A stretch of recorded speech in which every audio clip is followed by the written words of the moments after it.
बहुत बहुत स्वागत है आप सभी का आपके अपने यूट्यूब चैनल शुक्ला टुडे पढ़ने में हम शुक्ला आप सभी दोस्तों का हार्दिक स्वागत करता हूं। दोस्तों आज के वीडियो के अंतर्गत हम लोग देखेंगे कि आखिरकार सोशियोलॉजी में कैसे पेपर आए थे। ये पेपर है जो है आपका वीर बहादुर सिंह पूर्वांचल विश्वविद्यालय का, और जो कि बड़ा ही जटिल पेपर है। बात की जाए इसमें जो प्रश्न पूछे गए हैं बड़े ही हार्ड लेवल के प्रश्न हैं, और ऐसे प्रश्न जनरली बीए प्रथम सेमेस्टर में जैसा कि बच्चों को जो है नहीं पता था कि इस प्रकार से पेपर आएगा।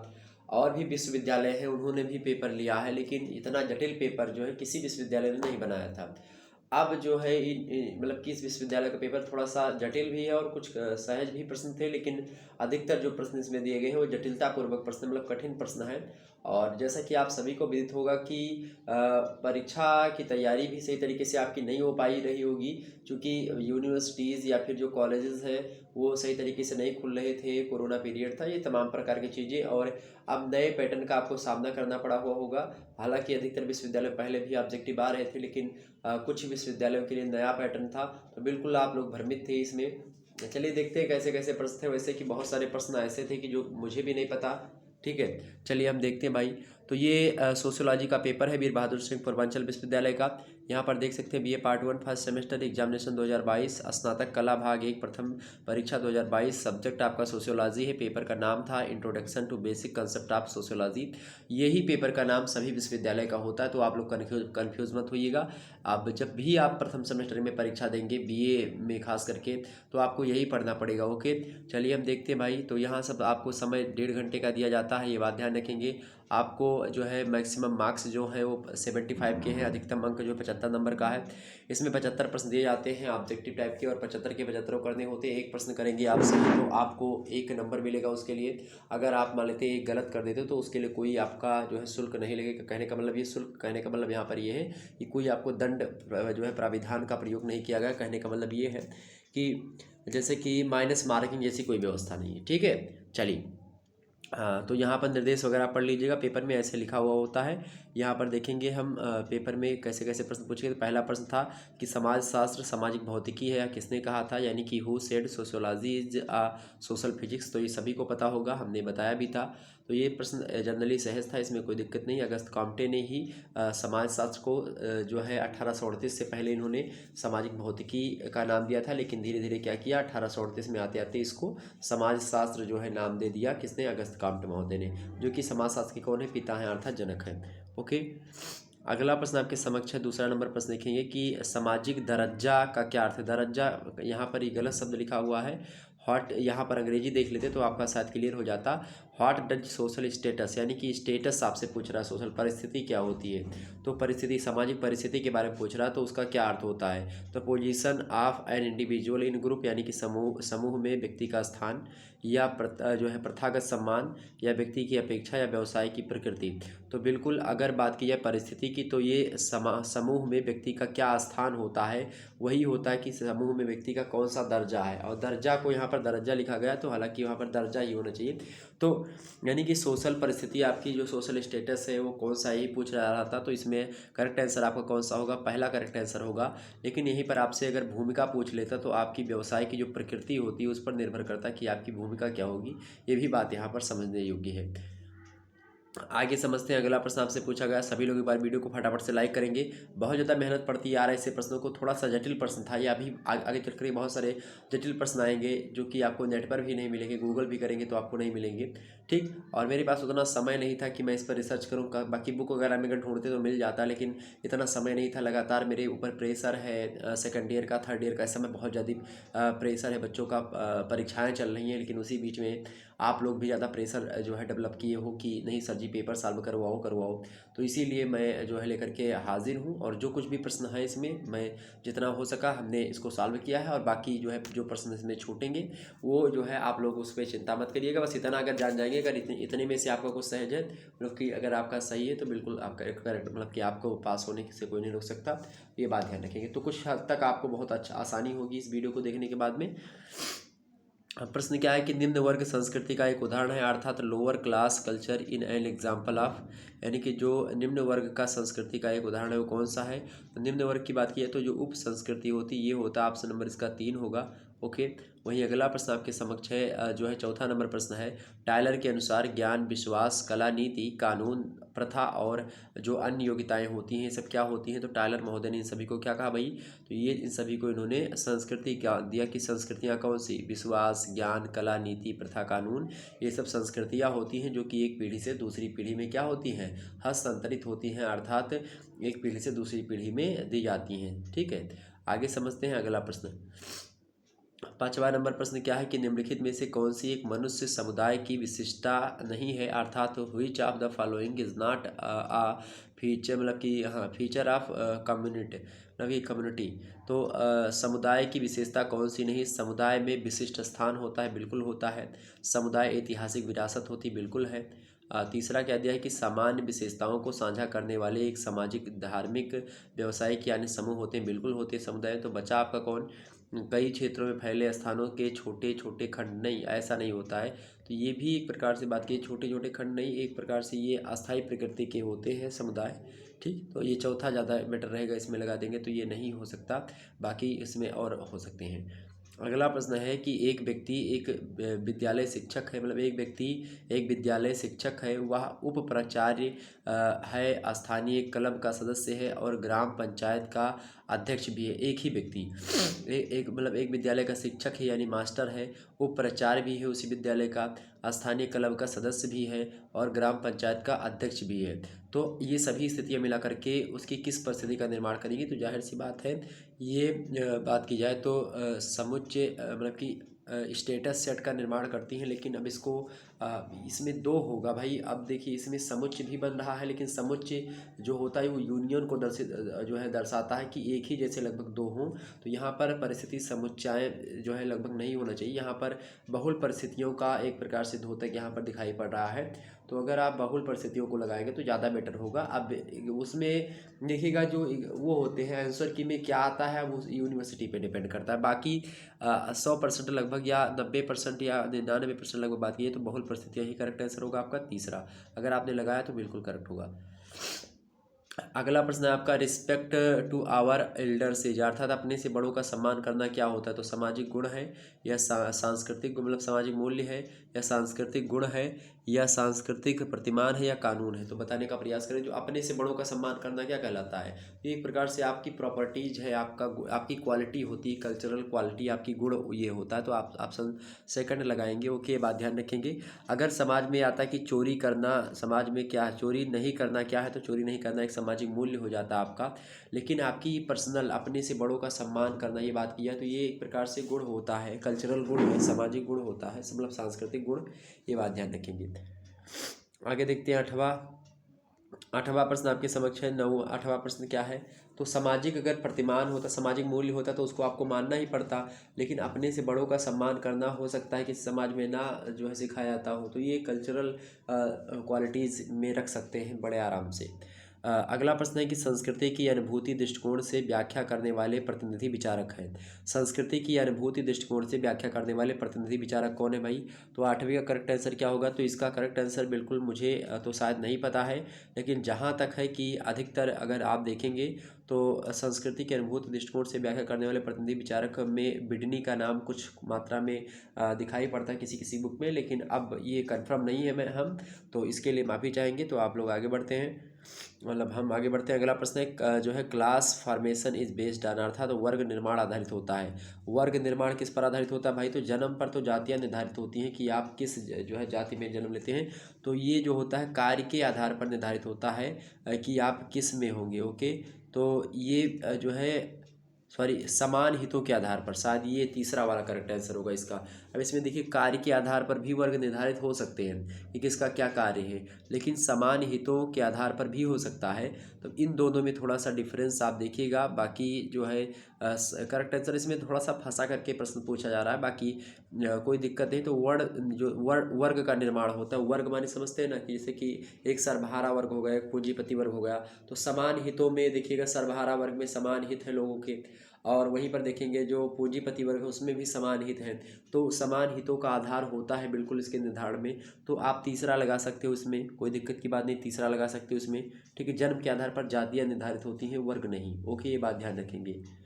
चूँकि कोई व्यक्ति गरीबी में पैदा हुआ लेकिन मतलब सर्वहारा वर्ग में पैदा हुआ और मान लेते हैं कि वो मानते हैं बढ़िया जो है पूंजीपति मतलब कि पैसा डेवलप किया तो पूंजीपति वर्ग में शामिल होगा, ये चीज़ होती है। तो समान हितों पर भी आधारित हो सकता है, ये बात ध्यान रखिए। कार्य उतना सही रहेगा, तीसरा आप लगाइएगा।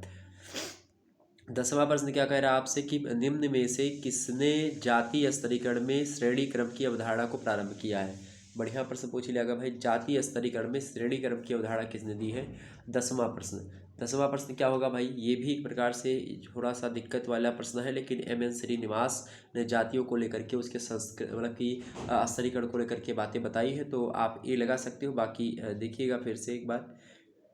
अगला प्रश्न 11वां नंबर प्रश्न है भाई।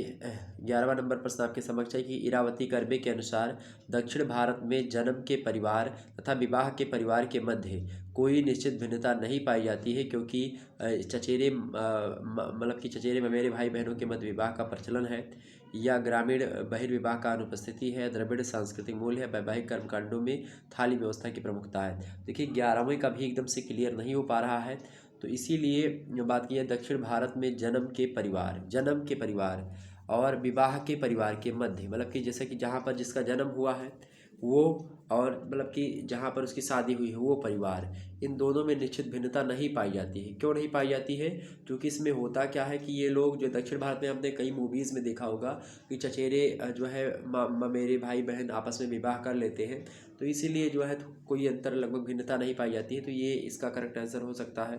ठीक है, कि पार्टिसिपेट द क्लास जो है कजिन मैरिज, मतलब कि क्रॉस कजिन मैरिज, तो ये हो सकता है आपका ए वाला। ओके, अगला प्रश्न है 12वां नंबर प्रश्न देखेंगे। 12वां नंबर प्रश्न क्या है कि सामाजिक स्तरीकरण को संस्थागत विषमता के रूप में कौन देखता है। प्रश्न बड़ा ही अच्छा है कि सांस्कृतिक स्तरीकरण को संस्थागत विषमता के रूप में कौन देखता है। संस्थागत विषमता के रूप में कौन देखता है भाई, तो कौन देखता है, टालकट पार्सन्स देखते हैं आपके ऑप्शन नंबर इसका 2 करेक्ट होगा। वहीं अगला प्रश्न देखेंगे आप सभी लोग। अगला प्रश्न 13वां नंबर प्रश्न क्या है कि the concept of cultural lag first जो है डेवलप्ड बाई, अर्थात सांस्कृतिक विलंबना की अवधारणा किसने सर्वप्रथम विकसित करी थी। तो 13वां का करेक्ट आंसर क्या होगा भाई, बिल्कुल विलियम जो है एफ आगबर्न महोदय ने सबसे पहले की थी। ऑप्शन नंबर इसका 4 करेक्ट होगा। अगला प्रश्न 14वां नंबर प्रश्न देखेंगे। समाजशास्त्र को माना जाता है, तो क्या समाजशास्त्र क्या है, एक सामान्य विज्ञान की श्रेणी में हम मान सकते हैं। क्या सामान्य विज्ञान है, एक जनरल साइंस है जो है जो समाजशास्त्र है। ऑप्शन नंबर इसका सी करेक्ट होगा। अगला प्रश्न है आपका 15 नंबर प्रश्न है कि निम्नलिखित में से किसने प्रत्यक्षवाद की अवधारणा प्रस्तुत की थी। तो किसने करी थी भाई, किसने करी है प्रत्यक्षवाद, अगस्त काम्टे ने प्रत्यक्षवाद की अवधारणा को क्या किया है, अवधारणा उसकी दी है। वही अगला प्रश्न देखेंगे, आपसे पूछा गया था 16वां नंबर देखेंगे। आप सभी लोग फटाफट से वीडियो को लाइक और शेयर कर दीजिएगा। अगला प्रश्न है कि समाजशास्त्र की पद्धतियों में शामिल है, समाजशास्त्र की पद्धतियों में शामिल है। 16वें का करेक्ट आंसर क्या होगा भाई, तो समाजशास्त्र की पद्धतियों में क्या शामिल है, आदर्श पद्धति शामिल है, तुलनात्मक पद्धति भी है, सांख्यिकी पद्धति भी है, यानी कि ये सभी हैं। ऑप्शन नंबर इसका 4 करेक्ट होगा। वहीं अगला प्रश्न देखेंगे 17 नंबर प्रश्न है कि समुदाय का उदाहरण है। समुदाय का क्या उदाहरण है भाई, ट्रेड यूनियन, अर्थात ट्रेड यूनियन, ये इसका उदाहरण है, बिल्कुल है। और वर्ण बिल्कुल है, राजनीतिक दल, जनजातीय समूह, ये तो वर्ण भी होती है, ट्रेड यूनियन भी, और जनजातीय समूह, राजनीतिक दल, उसमें आप पॉलिटिकल पार्टी शायद जो है, क्या पूछा जा रहा है इसमें, एक minute an example of community, समुदाय का उदाहरण है। समुदाय का उदाहरण क्या हो सकता है भाई, ट्रेड यूनियन, इसमें भी कोई यूनियन वगैरह नहीं जो है बनते हैं, वर्ण भी नहीं है, और राजनीतिक दल भी नहीं हो सकते। तो इसमें जनजातीय समूह आप देखेंगे अधिक मात्रा में जो जनजातीय समूह होते हैं वो सबसे प्रमुख मात्रा, हालांकि वहाँ पर हो सकते हैं, ऐसा नहीं कि नहीं हो सकते हैं, ट्रेड यूनियन या वर्ण नहीं हो सकते हैं, लेकिन सबसे अच्छा सटीक उदाहरण अगर आपसे पूछा जाए इन चारों में से, तो आपका जनजातीय समूह ही होगा। इसीलिए आपका 4 वाला करेक्ट ज़्यादा उचित है। ओके, अगला प्रश्न देखते हैं 18वां नंबर प्रश्न। ये सब ऐसे ही प्रश्न पूछे जाते हैं ताकि आपके दिमाग पे जोड़ जाए, और आप कैसे समाजशास्त्र आपने पढ़ा, तो ऐसा नहीं कि रट करके आप चले आए हैं गाइड से। तो इस बेस में आपकी बिहार पेपर आपका सेट किया गया था। 18वां नंबर प्रश्न, the book social structure of values was written by, अर्थात निम्नलिखित में से किसने सोशल स्ट्रक्चर ऑफ वैल्यूज पुस्तक लिखी है। किसने लिखी भाई, तो ये 18वें का करेक्ट आंसर क्या होगा, तो ये लिखी है राधा कमल मुखर्जी ने लिखी। क्या लिखी, किसने लिखी है, तो 18वें का करेक्ट आंसर क्या होगा भाई, राधा कमल मुखर्जी ने इस पुस्तक को लिखने का प्रयास किया। ऑप्शन नंबर इसका 2 करेक्ट होगा। अगला प्रश्न देखते हैं। अगला प्रश्न आपके समक्ष है। अगला प्रश्न 19 नंबर प्रश्न है, क्या कि निम्नलिखित में से कौन सामाजिक संस्था का उदाहरण है। निम्नलिखित में से कौन सामाजिक संस्था का उदाहरण है? 19 का करेक्ट आंसर क्या होगा भाई? 19 का करेक्ट आंसर तो जाति परिवार विवाह। जाति परिवार विवाह ये सब क्या है? एक सामाजिक संस्थाएं बोल सकते हैं। ठीक है, ये सभी संस्थाएं हो सकती हैं, तो ऑप्शन नंबर इसका डी होगा 4 वाला। वहीं अगला प्रश्न देखते हैं, 20वां नंबर प्रश्न क्या है कि मातृ पितु संबंधी का अभिप्राय निम्नलिखित में से माध्यम से नातेदारी होती है। तो यहाँ पर ए और बी दोनों लगा सकते हो, मातृ वंशानुक्रम और पितु वंशानुक्रम, तीसरा वाला। अगला प्रश्न देखते हैं, 21 नंबर प्रश्न क्या है कि निम्नलिखित में से किसकी सहायता से जैव प्राणी सामाजिक प्राणी में परिवर्तित होता है? तो सभी को पता होगा, सोशलाइजेशन से अर्थात सामाजिकरण से। अगला प्रश्न वही है, 22वां नंबर प्रश्न देखेंगे कि जातीय आधार पर स्तरीकरण है क्या? जातीय आधार पर स्तरीकरण क्या है? तो जातीय आधार पर अर्थात आप किस जाति में पैदा हुई हो, ये आपकी प्रदत्त परिस्थिति है, ये आपने खुद नहीं पाया है, ये आपके पिताजी के द्वारा मिली है, अर्थात प्रदत्त परिस्थिति है, ये प्रकृति के द्वारा मिली। ऑप्शन नंबर इसका ए करेक्ट होगा। वही जो है 23 नंबर प्रश्न देखेंगे कि संस्कृतिकरण का परिणाम क्या होता है? संस्कृतिकरण के परिणाम स्वरूप क्या होता है? जो एक जाति, जो निम्न जातियाँ होती हैं, वो उच्च जातियों को देख करके उसी के अनुरूप बनने का प्रयास करती हैं, उसी को संस्कृतिकरण कहते हैं। तो यहाँ पर जाति प्रणाली में संरचनात्मक परिवर्तन होता है, क्या ये सही होगा? या किसी जाति की सांस्कृतिक गतिशीलता, बिल्कुल यही वाला आपका 2 वाला करेक्ट होगा। ओके, अगला प्रश्न देखते हैं, वहीं पर 24 नंबर प्रश्न है आपके समक्ष कि समाज शास्त्र एवं सामाजिक मानव शास्त्र में संरचनात्मक प्रणेता, मतलब कि क्या प्रश्न है कि समाज शास्त्र एवं सामाजिक मानव शास्त्र में संरचनावाद का प्रणेता किसे कहा जाता है? 24 नंबर प्रश्न है, बड़ा ही अच्छा प्रश्न है। इसका करेक्ट आंसर होगा आपका जो है स्ट्रास महोदय, सी लेवी स्ट्रास, ऑप्शन नंबर इसका 2 करेक्ट होगा। वहीं अगला प्रश्न देखते हैं, 25 नंबर प्रश्न देखेंगे, किसने कहा है कि जहाँ जीवन है वही समाज है? तो किसने कहा भाई? 45 का क्या होगा, सॉरी 25 का, तो बिल्कुल आपका मैकाइबर ने ऐसा कहा है कि जहाँ कहीं भी जीवन है वहाँ पर समाज है। 26 नंबर प्रश्न है कि और जहाँ कहीं पर जीवन होगा वहाँ पर संबंध पाए जाएंगे, तो वहाँ पर समाज होगा। अगला प्रश्न 26 नंबर प्रश्न क्या है कि समाज शास्त्र जो है 2 शब्दों से मिलकर के बना है, सोशियस और लोगस। ये जो शब्द है क्रमशः संबंधित हैं। तो भाई जो सोशियस शब्द है वो लैटिन भाषा का शब्द है, और जो लोगस शब्द है वो ग्रीक भाषा का शब्द है। ऑप्शन नंबर इसका ए करेक्ट होगा। वहीं अगला प्रश्न देखिएगा, 27 नंबर प्रश्न आपके समक्ष है कि मनुष्य एक सामाजिक प्राणी है, किसने कहा? तो मनुष्य एक सामाजिक प्राणी है, ये अरस्तु महोदय का कथन है। ऑप्शन नंबर इसका 4 करेक्ट होगा। वहीं अगला प्रश्न देखेंगे, 28 नंबर प्रश्न क्या है कि निम्नलिखित में से प्रश्न क्या है भाई? प्रश्न आपका है कि निम्नलिखित में से कौन सहयोगी प्रक्रियाएं हैं? क्या निम्नलिखित में से कौन सहयोगी प्रक्रियाएं हैं? तो सहयोगी प्रक्रियाएं कौन सी हो गई आपकी? प्रतिस्पर्धा सहयोगी नहीं है, संघर्ष भी नहीं है, असहगामी भी नहीं, यही सहयोग होता है आपका सहयोगी प्रक्रिया। ऑप्शन नंबर इसका ए करेक्ट होगा 28 का। वहीं आप देखेंगे सहयोगी प्रक्रियाएं कौन होगी? प्रतिस्पर्धा ये सब नहीं, बिल्कुल सहयोग आपका करेक्ट आंसर होगा। 28 का करेक्ट आंसर क्या होगा? 28 का आपका करेक्ट आंसर होगा फर्स्ट। ओके, अगला प्रश्न देखते हैं, 29 नंबर प्रश्न क्या है? 29 नंबर प्रश्न है कि सामाजिक स्तरीकरण अध्ययन है। सामाजिक स्तरीकरण किसका अध्ययन है भाई? सामाजिक स्तरीकरण जो है सामाजिक असमानताओं का अध्ययन होता है कि समाज में कैसा कैसा असमानता पाई जाती है, कौन किस पद पर है, तो ये होता है आपका ऑप्शन नंबर 3। अगला प्रश्न आपके समक्ष 30वां नंबर प्रश्न देखेंगे कि मानव समाज की विरासत की 3 अवस्थाओं का यानी जंगलीपन, बर्बरता एवं सभ्यता को चिन्हित किसने किया है? निश्चित तौर पर कोबर ने भूसन्नति सिद्धांत को बताया था, तो ये होंगे नहीं, और स्पेंसर ने तो ऐसा कुछ बताया नहीं, इन्होंने सावेवी सिद्धांत दिया है। बचे डार्विन ने विकासवाद का सिद्धांत दिया है, तो ऑप्शन नंबर इसका 2 ज़्यादा बेटर होना चाहिए इसका, तो 2 इसका करेक्ट आंसर होगा। वहीं अगला प्रश्न है 31 नंबर, भाई देखिए, जादू विज्ञान की दोहरी बहन, मतलब कि दोगली बहन है, या किसने कहा? तो जादू जो है विज्ञान की दोगली बहन है, कथन किसने कहा? तो 31 का क्या होगा? फर्स्ट फ्रेजर महोदय ने कहा। वहीं अगला प्रश्न देखेंगे, आपसे पूछा गया 32 नंबर है कि निम्न में से कौन सा वाक्य सही है? तो भाई देखेंगे कौन सा वाक्य सही है इनमें से?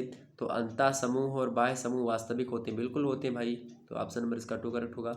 वहीं अगला प्रश्न 33 नंबर प्रश्न देखेंगे, किसने धर्म और जादू को पवित्र तथा विज्ञान को मतलब कि अपवित्र रूप में वर्गीकृत करा है? किसने करा है भाई? तो किसने करा है? तो मालिनोवस्की महोदय ने करा। ऑप्शन नंबर इसका 2 करेक्ट होगा। वहीं अगला प्रश्न देखेंगे आप सभी लोग, अगला प्रश्न 34 नंबर प्रश्न है क्या कि संघर्ष और सामंजस्य, संघर्ष और सामंजस्य दोनों पर विचार करना एक ही सिक्के के 2 पहलू हैं। निम्नलिखित में से किससे यह महसूस किया गया कि दोनों पक्षों का संभालना कठिन था? संघर्ष और सामंजस्य की बात की जाए तो ये जो है हो सकता है आर डेहरेनड्राफ महोदय, या फिर इनमें मार्क्स हो सकते हैं। तो इन दोनों में मुझे कन्फ्यूज़न है थोड़ा सा। तो आप देखिएगा, जहाँ तक चांसेस आपके डेहरेनड्राफ का है, लेकिन चांस मार्क्स का भी है, चूँकि इन्होंने संघर्ष की अवधारणा, वर्ग संघर्ष के बारे में खूब बताया है। तो जहाँ कहीं पर भी नाम आता है तो मार्क्स का नाम पहले लिया जाता है। ये बात ध्यान, इन दोनों में थोड़ा कन्फ्यूज़न है, आप लोग इसको देखिएगा, अगर मिले तो मिले, नहीं कोई दिक्कत की बात नहीं। अगला प्रश्न है 35 नंबर, निम्नलिखित में से किसने मानव समाज को गतिशील संतुलन के रूप में माना है? किसने माना भाई? 35 का करेक्ट आंसर क्या होगा? तो 35 का होना चाहिए तो R.K. मर्टन आपका, लेकिन इसमें भी थोड़ा सा कन्फ्यूज़न मुझे बना हुआ है। वहीं आगे देखते हैं 36 नंबर प्रश्न क्या है कि वर्सेटहन उपागम के साथ किसका नाम जुड़ा हुआ है? तो वर्सेटहन जो है के साथ किसका नाम जुड़ा हुआ है? ये भी शब्द जो है थोड़ा सा मुझे नया लग रहा है, जहाँ तक मुझे पता है तो इमाइल नुरकीम हो जाना चाहिए, लेकिन जो है कंफर्म नहीं बता सकते आपको, तो ये बात ध्यान रखेंगे।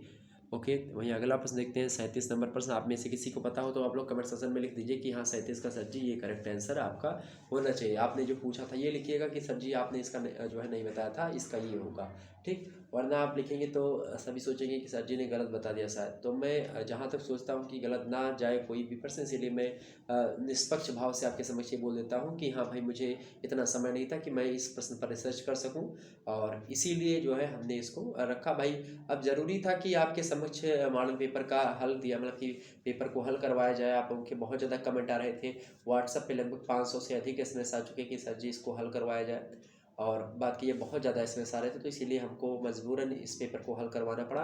वैसे मजबूरन क्या, ये मेरा कर्तव्य है, उत्तरदायित्व भी है, लेकिन अब क्या करें, इस समय थोड़ा बहुत कम है और परिस्थिति जो है अनुकूल नहीं है, और इसीलिए लगातार बिजी चल रहे हैं, और इसीलिए आपके समक्ष मैं नहीं आ पा रहा हूँ। लेकिन फिर भी आप लोगों के लिए मैं लगातार बना हुआ हूँ। मेरी खुद की भी पढ़ाई चल रही इस समय, और उसके बाद में बात की जाए बीए सेकंड ईयर और थर्ड ईयर वाले भी बहुत ज़्यादा परेशान हैं, तो उनके लिए भी कार्य करना है। और आप लोगों के लिए तो हमने बहुत सारा कार्य किया है, यूट्यूब पर बहुत सारी वीडियोज़ आपके समक्ष दी है। लेकिन अब क्या हुआ कि इस पेपर में जो प्रश्न आए हैं, तो लगभग बात की जाए 20 से 25% जो है आप देख सकते हैं, जो है हमारे मॉडल पेपर वगैरह से फंसे हैं। 20 से 25% मैं बता रहा हूँ, मतलब कि 20 से 25 क्वेश्चन 75 में से। बाकी प्रश्न जो है आपकी किताब वगैरह में आए हैं, मतलब कि ऐसा है। और कुछ आपके जो है टैलेंट के हिसाब से, तो ज़रूरी नहीं कि कुछ, मतलब 20 से 25% तो मिले हैं। बाकी और प्रश्न जो है मेरे प्यारे दोस्तों, वो आपके दिमाग की शैली पर, अगर आपने सारी वीडियोज़ देखी होती तो आपके समझ में कुछ बहुत तो आता, तो उसके हिसाब से आपके सही हो सकते थे। ये बात आप ध्यान रखेंगे, तो इस बात से आप मुकर नहीं सकते।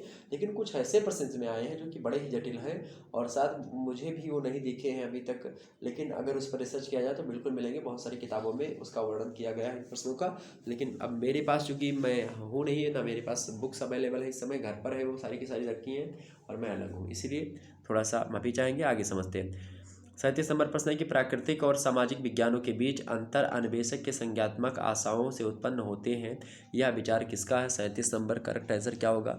तो इसका भी वही जो है लोप है, समझिए, ठीक है। इसका भी कोई करेक्ट आंसर नहीं मिल पा रहा है। अगला प्रश्न देखेंगे भाई, 38 नंबर प्रश्न देखेंगे भाई। 38 नंबर प्रश्न क्या है कि structure and functions in primitive society नामक पुस्तक के लेखक कौन है? तो 38 का करेक्ट आंसर क्या होगा भाई? तो AR रेडक्लिफ महोदय ब्राउन ने इसको लिखा है।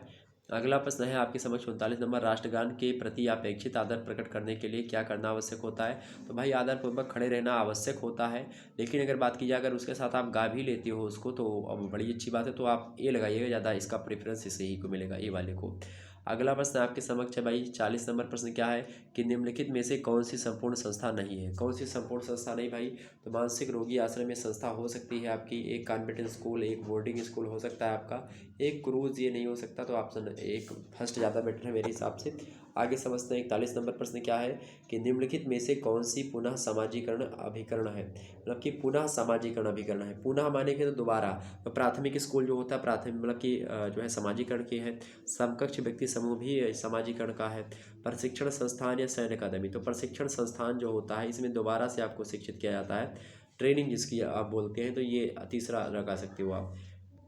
अगला प्रश्न है 42 नंबर प्रश्न है ये प्रेम विवाह का परंपरागत नाम क्या है? तो गंधर्व विवाह प्रेम विवाह का परंपरागत नाम है, ऑप्शन नंबर इसका एक करेक्ट होगा। वहीं अगला प्रश्न देखेंगे आप 43 नंबर प्रश्न क्या है कि पश्चिमी समुदायों में युवाओं के बीच सहवास मुख्य रूप से होते हैं, तो ये भाई विवाह का एक विकल्प होता है सहवास करने का, ठीक है, ऑप्शन नंबर इसका एक करेक्ट होगा। वहीं अगला प्रश्न 44 नंबर प्रश्न देखेंगे, मीडिया संचार निम्नलिखित में से किसका अभिकरण है। मीडिया संचार निम्नलिखित में से किसका अभिकरण है, तो ये एक प्रकार से बात की है तो द्वितीयक समाजीकरण हो सकता है आपका, इससे भी आपको सीख मिलती है। ऑप्शन नंबर इसका सेकंड करेक्ट होगा। लेकिन समाजीकरण नहीं होता, ये असमाजीकरण लगा दीजिएगा इसका, ओके। क्योंकि समाजीकरण तो हो चुका होता है बच्चे का, लेकिन कुछ बच्चे ऐसे होते हैं जो मान लेते हैं टीवी वगैरह देखते हैं तो उससे समाजीकरण की प्रक्रिया थोड़ी बहुत समझ में आती है उनके, तो द्वितीयक समाजीकरण में रख सकते हो। बाकी इसका कोई जो है मिला नहीं कि रख सकते हैं, लेकिन मेरे हिसाब से जहाँ तक है, बाकी एक और दो में थोड़ा सा देख सकते हो आप, ठीक है। तो डी सोशलाइजेशन या फिर सेकेंडरी सोशलाइजेशन, दोनों में से कोई एक।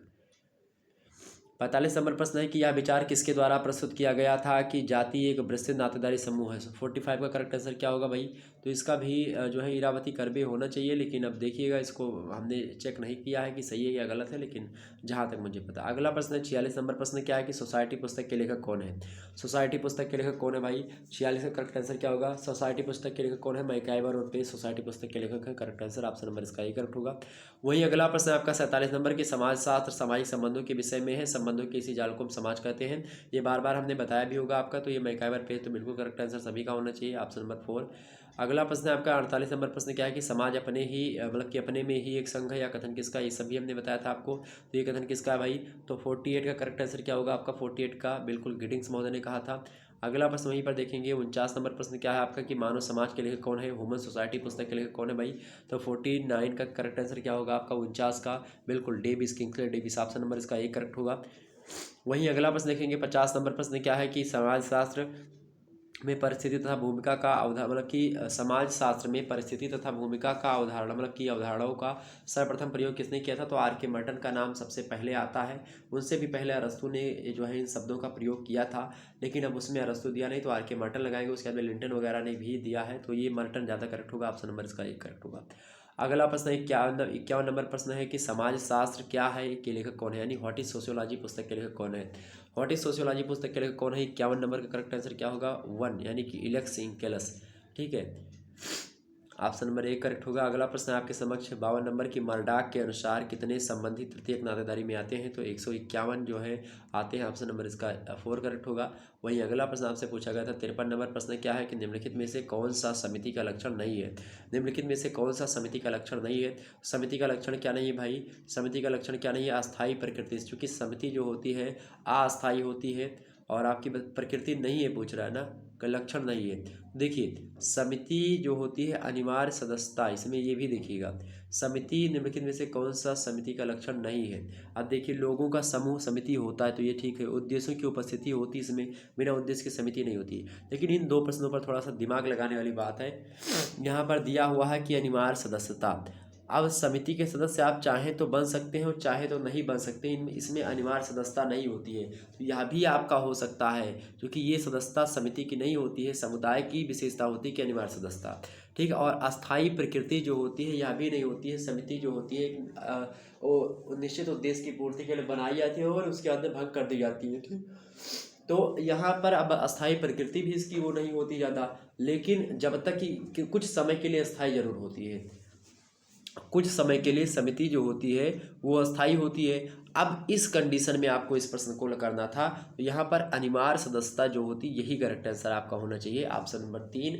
अगर जो है अब यूनिवर्सिटी क्या मानती है वो अलग बात है, लेकिन मेरे हिसाब से या लगभग अगर आप किसी टीचर से पूछेंगे तो लगभग वही बताएगा कि अनिवार्य सदस्यता जो होती है समुदाय की विशेषता होती है, समिति की नहीं होती है, ठीक। देखिए आउट ऑफ सिलेबस भी इसमें से प्रश्न आए हैं कई। अगला प्रश्न आपके समक्ष 54 नंबर प्रश्न क्या है कि निम्नलिखित में से किसने सुझाव दिया कि समुदाय वर्ग का समानार्थी है। 54 नंबर करेक्ट आंसर क्या होगा, 54 नंबर प्रश्न क्या है आपका कि किसने सुझाव दिया कि समुदाय वर्ग का समानार्थी है, तो किसने, जॉर्ज सिमिल ने। अगला प्रश्न आपके समक्ष है कि 55 नंबर इंट्रोडक्शन टू सोशियोलॉजी पुस्तक के लेखक कौन है। 55 का करेक्ट आंसर क्या होगा, इंट्रोडक्शन टू सोशियोलॉजी गिडिंग्स महोदय ने, ऑप्शन नंबर इसका एक करेक्ट होगा। वहीं अगला प्रश्न 56 नंबर कृषक समाज के लक्षण नहीं होते हैं। कृषक समाज के कौन से लक्षण नहीं होते हैं, तो समजातीयता होती है, पारिवारिक श्रम भी होता है, अल्प राजनीतिक मूल्यांकन भी होता है, जो सॉरी अपग्रेडिंग जो है पोस्टिंग सॉरी ये पोजीशन आप मतलब अंडर जो है अंडर डॉग पोजीशन इनकी ये ही नहीं होती, ऑप्शन नंबर इसका तीसरा होगा। बाकी विशिष्ट श्रम में विभाजन भी होता है।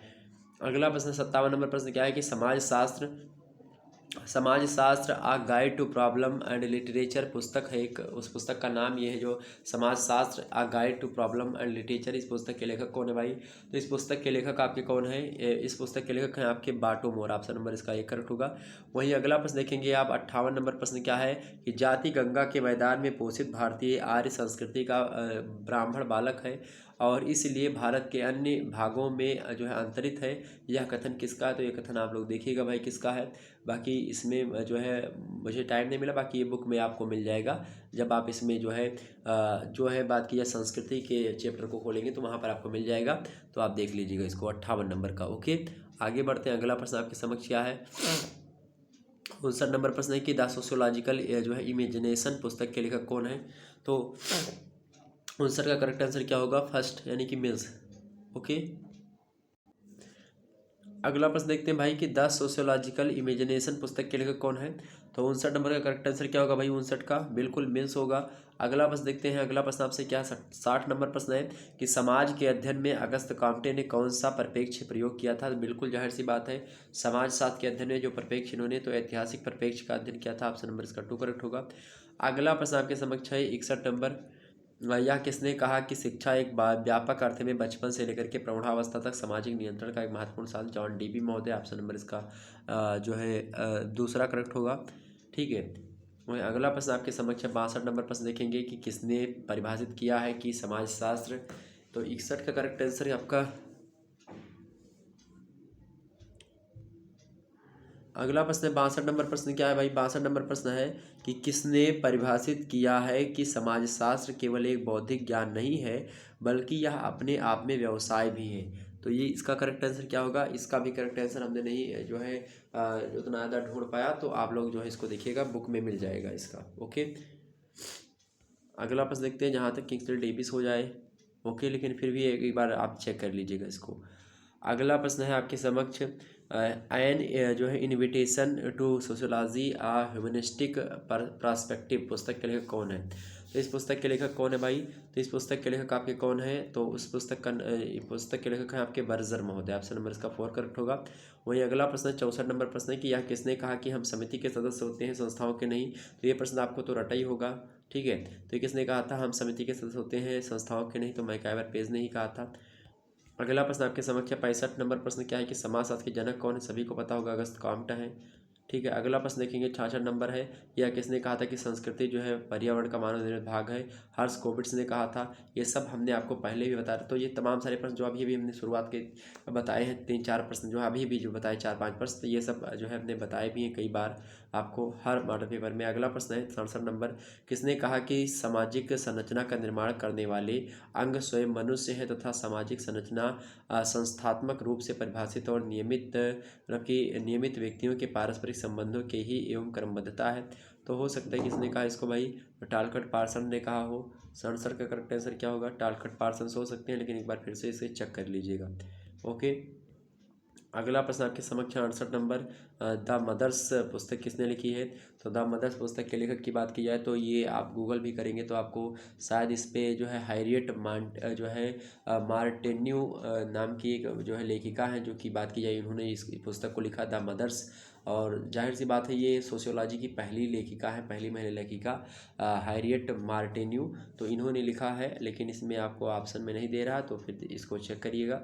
बाकी हो सकता है कि ये सब संदिग्ध प्रश्न 4-5 आते हैं मतलब बीए वगैरह में। अगला प्रश्न है हिंदू विवाह का शाब्दिक अर्थ क्या है? तो पाणी ग्रहण है संस्कार, पाणी ग्रहण संस्कार जो हिंदू विवाह को ही कहा जाता है। वहीं अगला प्रश्न आपके समक्ष 70 नंबर प्रश्न क्या है? नृप जातीयता से तात्पर्य क्या है? नृप जातीयता से तात्पर्य क्या होता है? जो है वंशानुगत सामाजिक सांस्कृतिक विशेषता। ऑप्शन नंबर इसका 2 करेक्ट होगा। अगला प्रश्न क्या है आपके समक्ष? 71 नंबर क्या है? निम्नलिखित में से किसने भारतीय मतलब कि परिवार को 12 श्रेणियों में वर्गीकृत करा है? ये जाहिर सी बात है, इसमें के एम कपाड़िया होंगे। KM कपाड़िया, इरावती कर भी हो सकता है आपके कोई हो भाई, तो इसमें मुझे इतना मतलब कि मैंने देखा नहीं और उसके लिए माफ़ी चाहेंगे।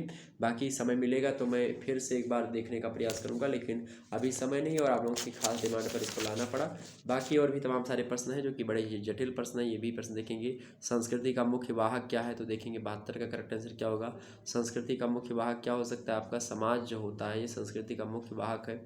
ठीक है, चूँकि संस्कृति कैसे आगे बढ़ती है ये समाज के द्वारा ही होता है। समाज में जो व्यक्ति रह रहे होते हैं उनके द्वारा संस्कृतियाँ एक पीढ़ी से दूसरी पीढ़ी में हस्तांतरित होती है। तो यहाँ पर समाज लगाना, सोसाइटी। ठीक है, अगला प्रश्न है, क्या जेल एक समुदाय, किसने कहा, तो शायद मैकाइबर ने कहा था इसको। अगला प्रश्न है आपके समक्ष कि जो है आप देखिएगा, ये जो प्रश्न है इसमें मुझे कंफर्म नहीं है, तो ये आप देख लीजिएगा। बाकी दोनों प्रश्न आपके दिए हुए हैं। तो चलिए फिर मिलते हैं नेक्स्ट वीडियो में। तब तक के लिए जय हिंद, जय भारत। आप सभी को बहुत बहुत धन्यवाद हमारे से जुड़ने के लिए। इसी प्रकार से अपना प्यार दुलार हमेशा बनाए रखेगा और मैं आपके साथ लगातार जुड़ा हुआ हूँ। धन्यवाद। चलिए फिर, धन्यवाद।